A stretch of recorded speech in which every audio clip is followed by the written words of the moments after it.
இன்னைக்கு devotion football கிறிஸ்தவர்கள் நீதிமொழிகள் 15:15. இன்னைக்குரிய டிவோஷன்ல இது என்ன ஃபுட்பால் கிறிஸ்தவர்கள்னு யோசிக்கிறீங்களா? நம்முடைய எண்ணம் செயல்களின் அடிப்படையில கிறிஸ்தவர்களை பல டிவிஷனா நம்ம பிரிக்கலாம். ஃபுட்பால்ல ஒரு உதவி கொடுத்த உடனே அந்த பால் வானத்துல பறக்கும். ஆனா ஒரு சின்ன முள் அதுல குத்துன உடனே அப்படியே சின்னதாகி சுருங்கி விழுந்த இடத்திலே அப்படியே கிடக்கும். அதுக்கு என்ன நடந்துச்சுன்னு பார்த்தா, கொஞ்ச நேரத்துக்கு முன்பு தானே நன்றாக குதித்து விளையாட்டுல அது நல்லா யூஸ் பண்ணோம். ஆனா இப்போது இப்படி செயலற்று கிடக்கிறதே நமக்கு தோணும். ஒரு சின்ன முள் தான் இதோட ரீசன். அந்த முள்ளை எடுத்து அந்த ஹோலை அடைச்சிட்டோம்னா மறுபடியும் காற்றை அதுல ஏற்றிட்டோம்னா அது சரியாயிரும். மறுபடியும் அது உப்பி அது உதைக்கிறபடி அந்த மாதிரி ஸ்ட்ராங் ஆயிரும். மறுபடியும் ஏதேனும் முள் குத்தினா இதே தான் நம்ம ரிப்பீட் பண்ணணும். இது மாதிரி தான் நம்மளும் இருக்கிறோம். நம்மளுடைய ஸ்பிரிச்சுவல் கூட்டங்கள்ல கன்வென்ஷன்கள்ல நம்ம பங்கு பெறப்ப ரொம்ப சந்தோஷம் மகிழ்ச்சி களிப்பு கொள்வோம். அதே வீட்டுக்கு வந்தவுடன் ஏதாவது ஒரு சின்ன உபத்திரவம் வந்தா கூட அவ்வளவுதான் சோர்ந்து போய் நொந்து மனம் கலங்குறோம். காற்றை இழந்த அந்த பால் போல பல நாட்கள் செயலற்று தோல்வி நிறைந்த அனுபவத்துல ஒரே இடத்துல கிடப்போம்.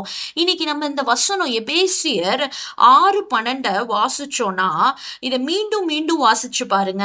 பிசாசோடு போராட வேண்டியவங்க ஒரு விசுவாசி தான். ஒரு உண்மை என்னன்னா, விசுவாசிக்கு சக விசுவாசியோடு போராட்டம்னு ஒண்ணு இல்லவே இல்லை. நம்ம ஒவ்வொருவருக்கும் மனஸ்தாபம் கொண்டாலும் அதுல உண்மையான எனிமி யாருன்னா அசுத்தாவிதான்.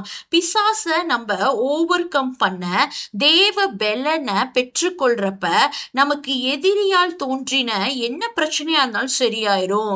நம்ம இந்த உலகத்துல வாழ்ற நாட்கள்ல இப்படிதான் பிசாசுடைய போராட்டங்களை டைரக்டாவோ இன்டைரக்டாவோ நம்ம வாழ்க்கையில வந்துகிட்டே இருக்கப்ப வசனத்தாலையும் தேவ உறவுனாலையும் தான் ஓவர் கம் பண்ண முடியும்.